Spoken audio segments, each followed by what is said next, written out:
રાજકોટના જેતપુરમાં સરકારી cricket ground અસામાજિક તત્વો દ્વારા તોડી પાડવામાં આવતા જેતપુરના ક્રિકેટર્સમાં રોષ વ્યાપ્યો હતો। જેતપુરના હેલિપેડ ગ્રાઉન્ડ ખાતે અસામાજિક તત્વો દ્વારા ગ્રાઉન્ડને ખેદાન મેદાન કરી નાખવામાં આવ્યું। આ ગ્રાઉન્ડ ડેપ્યુટી કલેક્ટરની નિગરાની હેઠળ આવેલ છે, તો સમગ્ર મામલે જેતપુરના ક્રિકેટર્સ ગ્રાઉન્ડ પર એકઠા થયા હતા અને રામધૂન બોલાવી હતી।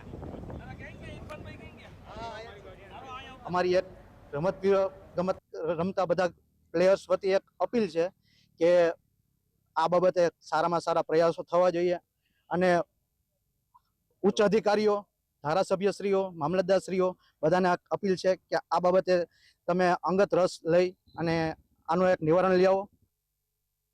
અને વિના મૂલ્યે બધા અહીંયા નાના બાળકોથી લઈ મોટા લોકો રમત ગમતની એક્ટિવિટી કરી શકે માટે આપણે ગ્રાઉન્ડ ડેવલપ કરેલું હતું। સ્વ ખર્ચે આમાં અમે કોઈ સરકારી સહાય નથી લીધી અને સ્વ ખર્ચે આખું ગ્રાઉન્ડને પીચ બનાવેલું હતું। હમણાં જ એક સારો એવો ટુર્નામેન્ટ આપણે રમાડ્યામાં જેતપુરના અનેક ખેલાડીઓ રમ્યા, જેમાં ફક્ત જેતપુર માટેનો ટુર્નામેન્ટ હતો। ત્યારબાદ પોલીસ